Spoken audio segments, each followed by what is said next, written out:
Hello दोस्तों, स्वागत है आपका आपके अपने YouTube channel exam warriors begins में।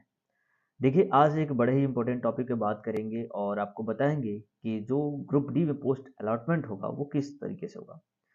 क्योंकि काफ़ी सारे जो स्टूडेंट थे उन सब की क्वेरीज थी और काफ़ी सारे लोगों से मैंने भी बात किया और लोग एक्चुअली आइडिया नहीं है कि जो पोस्ट अलॉटमेंट होना है यहाँ पर ग्रुप डी में जितने भी 17 तरीके के अलग अलग पोस्ट हैं वो किस तरीके से क्या प्रेफ़रेंस में लोगों को ऑर्डर किए जाएँगे। आप लोगों को जो पोस्ट मिलेगा, वो किस तरीके से मिलेगा।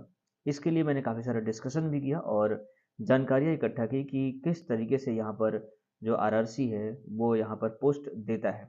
मैं भी जब डीयू में था, तो काफ़ी सारे दोस्तों से मैंने बात किया। अलग-अलग तरीके की बात हो रही थी और उसे बताया जा रहा था कुछ अलग-अलग चीज़ें।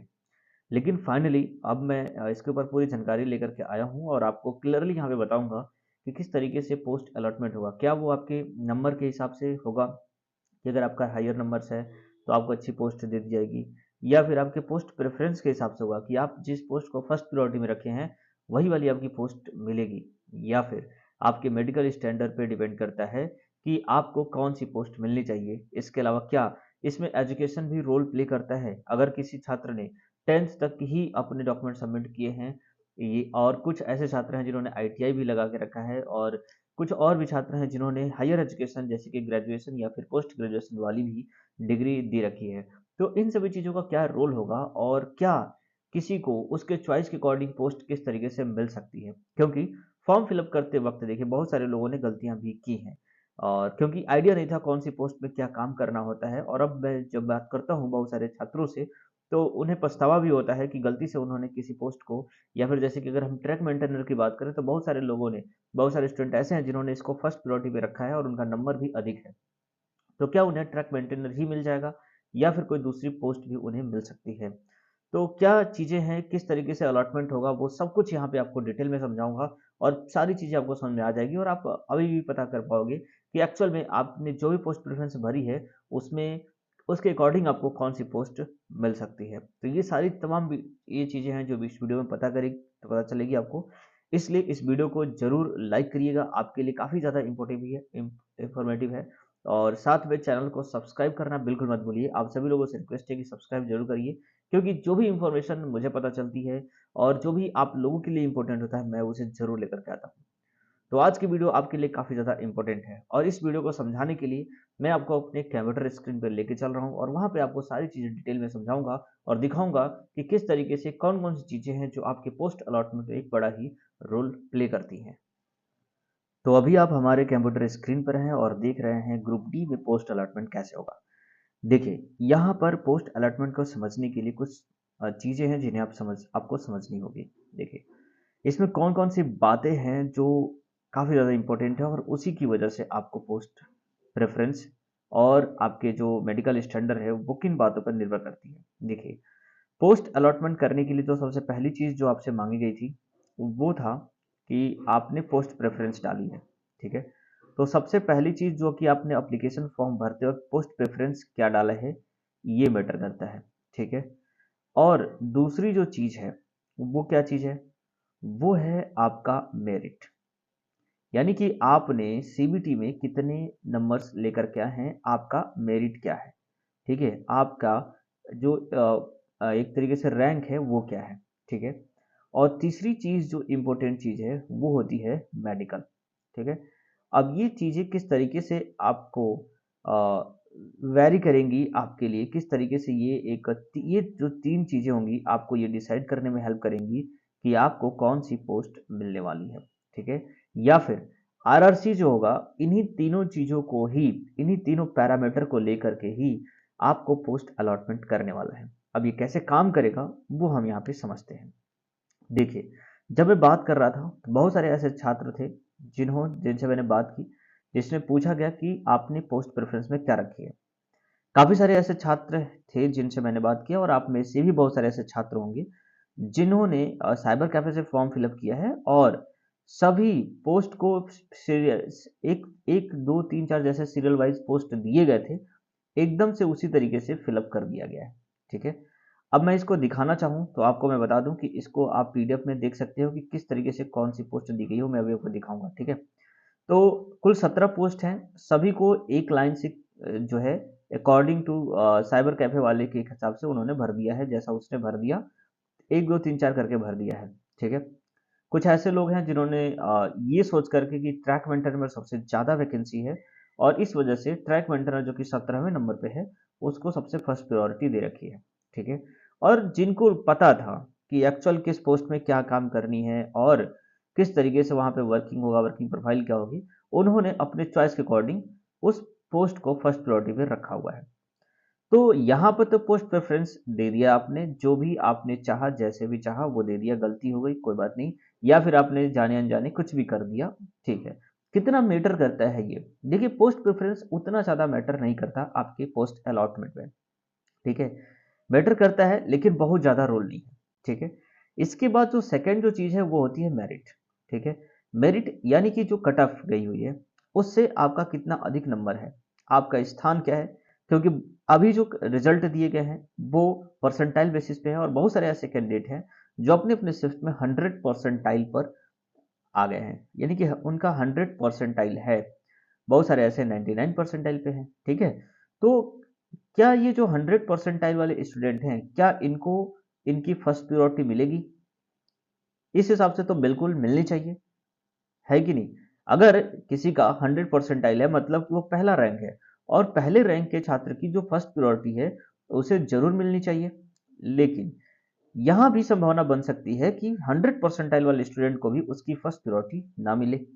वो क्यों? वो डिपेंड करता है मेडिकल स्टैंडर्ड पे। ठीक है। यानी कि अगर 100% वाले छात्र का medical standard according to first preference नहीं है तो उसे वो पोस्ट नहीं मिलेगी। अब इन्हीं तीनों चीजों को हम एग्जाम्पल के तौर पे समझने वाले हैं, क्योंकि आपको पता है कि यहाँ पर जो मेडिकल स्टैंडर्ड है मैक्सिमम A2 है और उसके बिलो में सारी चीजें दी गई हैं, A3 या फिर B1 B2, इस तरीके से मेडिकल स्टैंडर्ड C1, इस तरीके से मेडिकल स्टैंडर्ड दिए हैं। तो सबसे पहले हम ये जानेंगे कि किस पोस्ट के लिए क्या मेडिकल स्टैंडर्ड है और किस तरीके से उसे एग्जाम्पल के तौर पे हम यहाँ पे समझेंगे। देखिए, यहाँ पर ये सारे मेडिकल स्टैंडर्ड है सभी 17 पोस्ट की। ठीक है। जिसमें से अगर बात किया जाए तो सबसे डिफिकल्ट जो है असिस्टेंस पोस्टमैन पॉइंट्समैन, जो कि ट्रैफिक डिपार्टमेंट में आता है और इन्हीं का मेडिकल स्टैंडर्ड है A2। ठीक है। ये सबसे हाईएस्ट आप इसमें देख सकते हो, बाकी और किसी का A2 नहीं है, यानी कि सबसे अच्छा जो मेडिकल स्टैंडर्ड है यहाँ पे पॉइंट्समैन का ही है। ठीक है। इसके बाद बाकी जो दूसरी कैटेगरीज है उसमें B1 है, B2 है किसी में, और C1 और C1 तक है। ठीक है। अगर सबसे लो मेडिकल स्टैंडर्ड की बात करें तो देखिए यहाँ पे हॉस्पिटल अटेंडेंट्स जो कि C1 है, और भी बहुत सारी ऐसी पोस्ट है। इसी में एक और पोस्ट है जो कि काफी चर्चे में है और काफी सारे स्टूडेंट ने इसको फर्स्ट प्रायोरिटी पे भी दे रखा है, और वो है track maintainer grade 4, that is B1 medical standard. ठीक है। अब देखिए यहाँ पर कुछ चीजें हैं जो आपको समझनी है।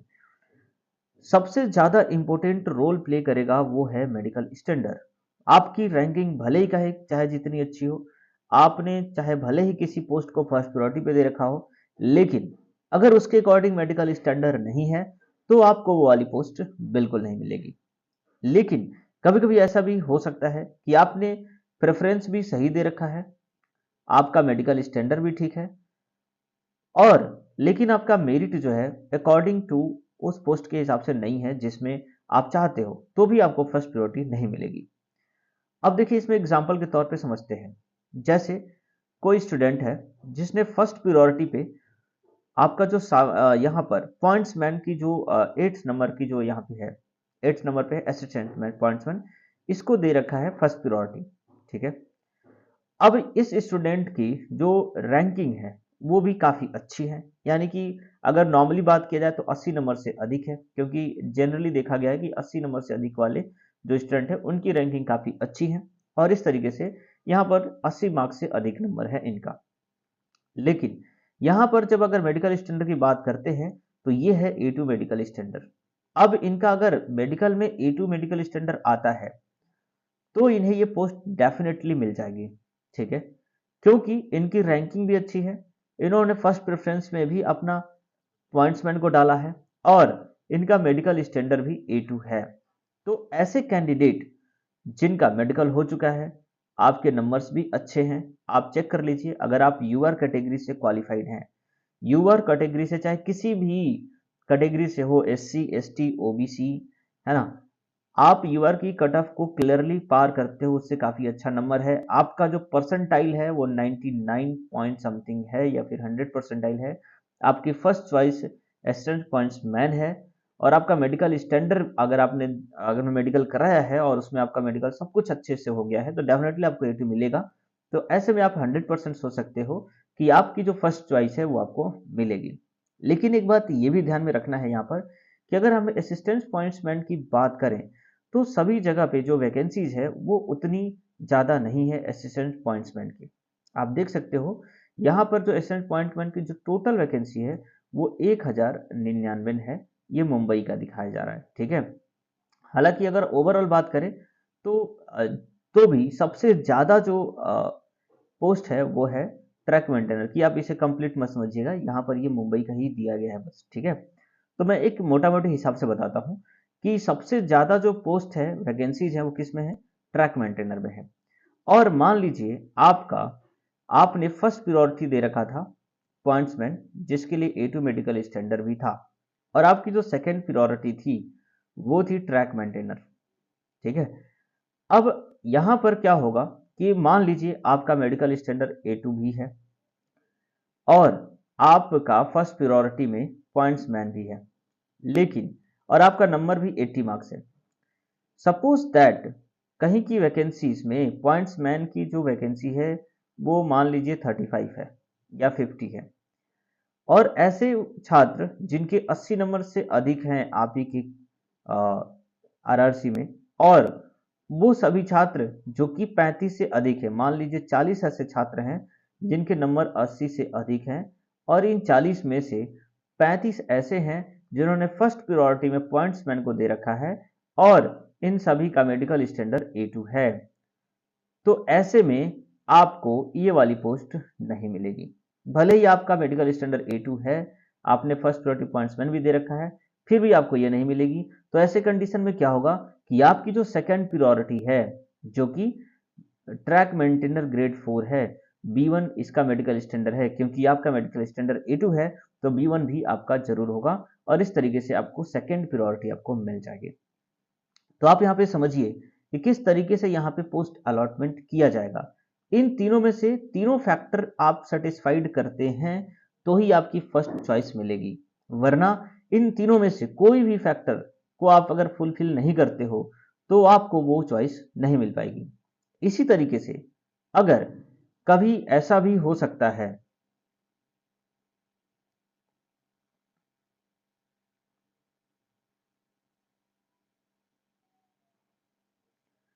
कि आपने हॉस्पिटल अटेंडेंट, जो कि इसको भी एक अच्छा सा पोस्ट माना जाता है, जो कि हॉस्पिटल असिस्टेंट है, और इसमें इसका मेडिकल स्टैंडर्ड C1 है, और इसको आपने थर्ड प्रायोरिटी पे रखा है। सपोज दैट फर्स्ट पे आपने ट्रैक मेंटेनर रख दिया है, सेकंड पर आपने पॉइंट्समैन रख दिया है, और थर्ड पर आपने हॉस्पिटल असिस्टेंट रख दिया है। आपके नंबर भी अच्छे हैं, आपकी देखा जाए तो मेडिकल स्टैंडर्ड की बात होगी यहाँ पर। सपोज दैट आपका मेडिकल स्टैंडर्ड C1 आ गया, ठीक है।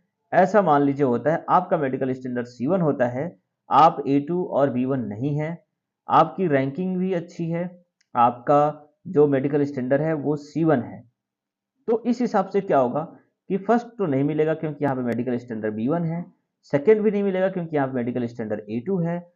इस वजह से आपको यहाँ पे मिलेगा कौन सा, थर्ड प्रायोरिटी, जो कि हॉस्पिटल असिस्टेंट है। लेकिन यहाँ भी आपको सावधान रहने की जरूरत है। क्यों? क्योंकि अगर कोई ऐसा छात्र जिसका हॉस्पिटल असिस्टेंस फर्स्ट प्रायोरिटी थी और उसका नंबर भी आपसे अधिक है, तो डेफिनेटली ये पहले उस बंदे को पोस्ट दी जाएगी। ऐसे कंडीशन में अगर पोस्ट खाली रहती है तभी आपको ये वाली पोस्ट मिलेगी, या फिर आपके नंबर अधिक, आपसे अधिक नंबर वाले जो भी छात्र हैं उनको उनके चॉइस के अकॉर्डिंग उनकी फर्स्ट या फिर सेकंड प्रायोरिटी मिल गई हो, तभी आपको ये थर्ड प्रायोरिटी वाली नंबर्स में आपके नंबर के हिसाब से मिल जाएगी। तो ये चीज है, यहाँ पर यही समझना है कि किस तरीके से यहाँ पर जो आरआरसी है वो पोस्ट का अलॉटमेंट करेगा, क्योंकि इन तीनों फैक्टर में से कोई भी अगर आप यहाँ पे मिस करते हो तो वो पोस्ट आपको नहीं मिलेगी। बहुत सारे ऐसे कैंडिडेट हैं जिन्होंने अपना फर्स्ट प्रायोरिटी में ट्रैक मेंटेनर डाल रखा है, और आप देख सकते हो कि ट्रैक मेंटेनर की B1 कैटेगरी है और मुझे नहीं लगता कि कोई भी ऐसा छात्र होगा, मतलब बहुत ही कम ऐसे छात्र होंगे जो कि A2 मेडिकल से बिलो जाएंगे। ठीक है, तो B1 मेडिकल स्टैंडर्ड तो मिलना ही मिलना है। अब ऐसे में जो भी स्टूडेंट जिनका नंबर काफ़ी अच्छा है और मेडिकल स्टैंडर्ड भी आ गया है अच्छा, तो उनका अगर फर्स्ट प्रायोरिटी ट्रैक मेंटेनर है तो डेफिनेटली उन्हें यही वाली पोस्ट मिलेगी। या फिर क्योंकि इस वाले पोस्ट की जो अ, अगर बात करें वैकेंसीज की तो काफ़ी ज़्यादा है और ऐसे में इसकी जो प्रायोरिटी है वो काफ़ी सारे लोगों ने फर्स्ट दे रखी है और ऐसे में इसमें सबसे ज़्यादा यहाँ पे फुलअप होने वाला है। अगर हम दूसरे रेफरेंस में बात करें कि यहाँ पर क्या कोई छात्र जिसने 10th पास किया हुआ है या किसी ने ITI पास किया हुआ है, तो क्या 10th वाले को पूरा का पूरा ट्रैक मेंटेनर ही दे दिया जाएगा जितने भी 10th वाले हैं? क्या जो हायर एजुकेशन वाले हैं उन्हीं को अच्छी पोस्ट दी जाएगी? तो देखिए ये बिल्कुल गलत है, ऐसा नहीं होगा। आपके लिए मिनिमम एजुकेशन 10th मांगा गया था, उससे अधिक चाहे कुछ भी आपने पढ़ाई करके रखी है, वो इस बात पर डिपेंड नहीं करता है। दूसरी चीज मैं यहाँ पे बताने वाला हूँ कि जो भी पोस्ट हैं, जो भी वैकेंसीज हैं, क्या अभी जो कट ऑफ गया हुआ है उससे कट ऑफ में कुछ बदलाव देखने को मिलेगा? क्या कट ऑफ बढ़ घट सकता है? तो देखिए घटने की सवाल तो फिलहाल फर्स्ट डीवी में नहीं है, सेकंड डीवी में या थर्ड डीवी में तो डेफिनेटली कम जाएगा ही। लेकिन अगर इस टाइम की बात करें, जो अभी जो मेडिकल चल रहा है, जो अभी डीवी चल रहा है, उसके अकॉर्डिंग बात करें तो यहाँ पर किसी भी पोस्ट के लिए कट ऑफ तो इस वाले डीवी में नहीं घटेगा। ठीक है, इस वाले पैनल जो फर्स्ट आएगा उसमें नहीं घटाया जाएगा, बल्कि किसी किसी पोस्ट के लिए यहाँ पर बढ़ सकता है। अभी जो आपका कट ऑफ आया है वो आपका ओवरऑल कट ऑफ है। ठीक है, वो फाइनल मेरिट लिस्ट नहीं है। ठीक है, अभी पोस्ट वाइज जो है वो कट ऑफ आनी बाकी है, पोस्ट वाइज मेरिट लिस्ट आनी बाकी है। अब इसमें होगा क्या कि जिस पोस्ट के लिए सबसे नंबर 1 प्रायोरिटी पे ज्यादा छात्रों ने दिया है और उस पोस्ट की वैकेंसीज कम है, जैसे हॉस्पिटल असिस्टेंट्स की बात करें तो आपको पता होगा कि यहाँ पर मुश्किल से 8 या 10 पोस्ट ही हैं कैटेगरी वाइज। तो कहीं ना कहीं ऐसे पोस्ट को अगर फर्स्ट प्रायोरिटी पे देने वाले छात्र होंगे और उनके नंबर अधिक होंगे तो उन्हें ये वाली पोस्ट मिल जाएगी। एग्जाम्पल के तौर पे अगर 80 नंबर जो है 70 नंबर, मान लीजिए 70 नंबर यूआर की कट ऑफ है। ठीक है, और इससे अधिक वाले बहुत सारे छात्र होंगे जिनके 75, 80, 85 इस तरीके से नंबर आए होंगे। ऐसे में जो छात्र, क्योंकि 8 ही वैकेंसी है हॉस्पिटल असिस्टेंट की और 75 से अधिक ऐसे 8 छात्र हैं जिन्होंने अपनी फर्स्ट प्रायोरिटी में हॉस्पिटल असिस्टेंट्स को रखा था, तो क्या होगा कि 75 ही हॉस्पिटल असिस्टेंट्स की कट ऑफ चली जाएगी। भले ही जनरल कट ऑफ जो था वो 70 था। ठीक है, जनरल कट ऑफ जो था वो 70 था, तो भी आपको पता होना चाहिए कि 75 जो है यूआर के लिए या फिर ऑल ओवरऑल इस पोस्ट के लिए जो है 75 कटक जाएगी, अगर हॉस्पिटल असिस्टेंट्स के लिए जो कि 8 वैकेंसी थी और 8 ऐसे छात्र होंगे जिनका 75 से अधिक मार्क्स है। तो ये बातें आपको ध्यान में रखनी है। दूसरी चीज ये भी पूछा जा रहा था कि क्या पोस्ट का जो अलॉटमेंट होगा वो कैटेगरी में, अगर आप यूआर, मान लीजिए कि आप एससी कैटेगरी से हैं या फिर ओबीसी से हैं, ठीक है, और आप अगर यूआर की कट ऑफ को क्वालिफाई करते हो तो क्या आपको यूआर के अकॉर्डिंग ही दे दिया जाएगा? क्या आपको यूआर ही मान करके आपको पोस्ट अलॉटमेंट किया जाएगा? ऐसे में अगर यूआर की कट ऑफ 70 गई है और आपका नंबर 71 है और बहुत सारे ऐसे यूआर के कैंडिडेट हैं जिनका 80 है, 86 है, 85 है, तो इस हिसाब से देखा जाए तो यूआर में आपका जो स्टैंडर्ड है वो काफी लो है। फिर तो आपको फर्स्ट प्रेफरेंस मिलना मुश्किल हो जाएगा, कहीं ना कहीं ये आपके लिए प्रॉब्लमेटिक हो जाएगा। तब तो आपको प्रॉब्लम की, मतलब फिर आपको फर्स्ट जो आपका प्रायोरिटी है वो तो आपको नहीं मिलेगा। तो देखिए ऐसा नहीं है। ठीक है, आपको जब तक यूआर में ही काउंट किया जाएगा जब तक कि आपको फर्स्ट प्रायोरिटी आपकी जो चॉइस है वो मिले। जैसे कि अगर आप मान लीजिए एससी कैटेगरी के छात्र हैं, आपकी फर्स्ट प्रायोरिटी में असिस्टेंट पॉइंट्समैन को आपने डाल रखा है।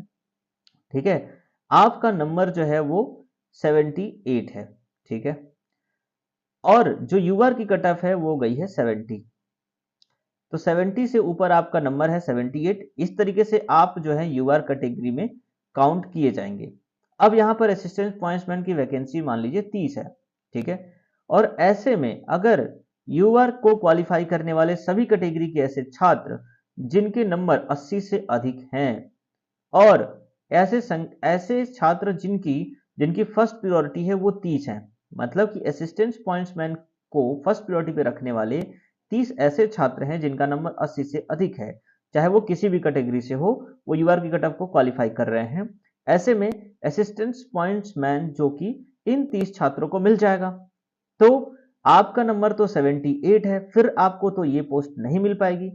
तो इस हिसाब से आपकी फर्स्ट प्रायोरिटी भी है, आपका नंबर भी अच्छा है, आप यूआर में भी क्वालिफाई हैं, फिर भी आपको फर्स्ट प्रायोरिटी नहीं मिल पाएगी। तो क्या आपको यूआर में ही सेकेंड प्रायोरिटी दी जाएगी या थर्ड प्रायोरिटी दी जाएगी? बिल्कुल नहीं, ऐसा नहीं किया जाएगा। फिर अगर आपकी फर्स्ट प्रायोरिटी इसमें नहीं मिलेगा तो आपको इसमें यूआर यूआर से हटा करके आपके कैटेगरी में देखा जाएगा कि आपकी कैटेगरी में आपके बराबर या आपसे कम या फिर आपकी कैटेगरी में कितनी वैकेंसीज है असिस्टेंट पॉइंट्समैन की, और फिर आपको आपकी कैटेगरी के हिसाब से यहाँ पे पोस्ट अलॉटमेंट किया जाएगा। आप इस बात को समझिए। तो ये चीजें हैं, आपको मेरे ख्याल से ये चीजें समझ में आ रही होगी, ठीक है। उसी तरीके से आप किसी भी कैटेगरी के लिए एग्जाम्पल में ले सकते हो। चाहे मान लीजिए कि अगर ओबीसी का ही छात्र है कोई, ठीक है, वो यूआर की कट ऑफ को क्वालिफाई करता है और इसका नंबर मान लीजिए 80 मार्क्स है, किसी ओबीसी कैंडिडेट का यूआर का कट ऑफ 70 गया है, और ओबीसी के इस कैंडिडेट ने फर्स्ट प्रायोरिटी पे हॉस्पिटल अटेंड असिस्टेंस को डाल रखा है, इसे हॉस्पिटल असिस्टेंट चाहिए। लेकिन होता क्या है कि ऐसे में ओबीसी कैंडिडेट तो अब यूआर बन चुका है क्योंकि इसने यूआर की कट ऑफ को क्वालिफाई किया है। अब यहाँ पे होगा क्या कि ऐसे छात्र जिनके नंबर 80 से अधिक हैं उसमें से, यानी 80 से अधिक यानी कि इस वाले छात्र के नंबर से अधिक, मान लीजिए 80.5 या फिर 81, 82, 85 ऐसे कुछ भी नंबर है, और उनमें से ऐसे जो कि हॉस्पिटल अटेंडेंट के मान लीजिए वैकेंसी 8 है और 8 ऐसे छात्र हैं जिनके नंबर 81 से अधिक है, तो कहीं ना कहीं ये उन्हें मिल जाएगी, चाहे वो किसी भी कैटेगरी से हो। तो फिर इस ओबीसी कैंडिडेट को तो ये वाली पोस्ट नहीं मिल पाएगी। ऐसे में इसका 80 नंबर लाना क्या बेकार हो जाएगा? क्या इसे इसकी फर्स्ट चॉइस नहीं मिलेगी? बिल्कुल मिलेगी। अब इसे यूआर में नहीं काउंट किया जाएगा। अब इस कैंडिडेट को ओबीसी कैटेगरी के अकॉर्डिंग ही चेक किया जाएगा कि क्या इस नंबर पे इसे इसकी पहली चॉइस मिल रही है या नहीं मिल रही है। समझ रहे हो आप मेरी बात को? तो ये चीजें हैं, ये काफी ज्यादा कॉम्प्लिकेटेड था और इसे समझने की कोशिश की मैंने, और कहीं ना कहीं आरआरसी जो है ने इस चीज का जवाब भी दिया हुआ है, ठीक है। उनके जवाब के अकॉर्डिंग ही ये चीजें मैंने आपको बताई है। तो मेरे ख्याल से अब आपको ये बातें समझ में आ गई है कि किस तरीके से जो है आरआरसी आपको पोस्ट अलॉटमेंट यहाँ पे करने वाला है, ठीक है। तो इस तरीके से आप देख लीजिए कि आपके पोस्ट अलॉटमेंट में जो 3 चीजें हैं वो मैटर करती है। पहली बात कि आपका जो है पोस्ट प्रेफरेंस क्या है, दूसरी बात जो होगी वो आपका मेडिकल, ये आपकी मेरिट मेरिट में आपका कितना नंबर आ रहा है, क्या आपका रैंकिंग है, ठीक है। और तीसरा जो चीज होगा वो डिपेंड करता है, जो कि सबसे ज्यादा इंपॉर्टेंट है, वो है मेडिकल स्टैंडर्ड। बाकी आपका एजुकेशन क्या है उससे कोई लेना देना नहीं है ना। ये सारी चीजें हैं जो आपको मिलेगी। बाकी मैंने एक चीज और क्लियर कर दी, काफी लोगों का डाउट था कि अगर आप यूआर कैटेगरी से क्वालिफाई हैं तो क्या यूआर में ही आपको फाइट करना होगा? जी बिल्कुल नहीं, यूआर में तभी आप फाइट करेंगे जब आपका फर्स्ट प्रायोरिटी आपको मिल रही होगी। अगर आपकी फर्स्ट प्रायोरिटी आपको नहीं मिल रही है तो डेफिनेटली आप अपने कैटेगरी के अकॉर्डिंग आपको फर्स्ट प्रायोरिटी, फर्स्ट चॉइस जो है आपको देने की कोशिश की जाएगी, ठीक है। तो ये जो इम्पोर्टेंट मैसेज था, ये जो इम्पोर्टेंट जो चीज़ थी मैंने आपको बताई, और उम्मीद करता हूँ कि आपको ये वीडियो बहुत ही ज़्यादा इम्पोर्टेंट लगी होगी, बहुत ही ज़्यादा पसंद होगी। तो ज़रूर आप इसे लाइक करिए, ठीक है, और चैनल को सब्सक्राइब कर दीजिए बिल्कुल, ताकि जो इस तरीके से इम्पोर्टेंट जो चीज़ें हैं जो आपके करियर से संबंधित, आपके आगे के जो स्कोप्स हैं उससे संबंधित हैं, उन्हें आपको मिलती रहें, ठीक है। बेल आइकन को भी प्रेस कर दीजिए ताकि जैसी वीडियो अपडेट हो आपको यहाँ पर मिलती रहे। चलिए, ऐसे ही किसी इंपॉर्टेंट टॉपिक पे मिलेंगे फिर दूसरे वीडियो में। तब तक आपका दिन शुभ रहे। और हाँ, एक चीज़ और आपको बताना चाहूँगा, यहाँ पर एक छोटा सा इन्फॉर्मेशन जो मैं आपको देना चाहता हूँ वो ये है कि आप, मेरा एक ब्लॉग चैनल भी है, ठीक है, जो कि आपको मेरे चैनल पे दिखाई देता होगा। आप उसे सब्सक्राइब कर लीजिए, ठीक है। उसे मैं अपने जो भी हमारा जो रेगुलर एक्टिविटीज़ है, जो थोड़ी बहुत हम यहाँ पर कहीं घूमने फिरने गए, तो उन चीज़ों से संबंधित रिलेटेड चीज़ें जो है अपने ब्लॉग पे देते रहते हैं। उसे तो देख लीजिए, ये है मेरा यूट्यूब चैनल, और यहाँ पर आप देख सकते हो मेरा सेकंड जो चैनल मैंने बनाया हुआ है वो है ब्लॉग विद शिवजी। ठीक है, अभी हम जब मेडिकल के लिए गए थे वहाँ आगरा में, तो वहाँ पर हमने ताजमहल को विजिट किया, तो उससे रिलेटेड चीज़ें जो है यहाँ पर हमने देखा, और उसको भी मैंने अपलोड किया है। जो अपने साथी लोग थे, हम लोगों ने जो भी चीज़ें की, तो थोड़ी बहुत कुछ एक्स्ट्रा करिकुलम एक्टिविटीज़ जो मैं करता हूँ वो इस चैनल पे डालता रहता हूँ। तो आप यहाँ इसे भी सब्सक्राइब करिए और हमारे साथ जुड़िए। आप लोगों के साथ मिलना और आपसे बातें करना अच्छा लगता है। तो हमारी जो अलग से जो अनप्रोफेशनल जो चीज़ें हैं, जहाँ पर हम मस्ती करते हैं और घूमते हैं, उन तरह की चीज़ों को हम यहाँ पे लेकर आते हैं। तो ज़रूर आप इस चैनल को भी सब्सक्राइब करिए और बेल आइकन दबाइए, ठीक है?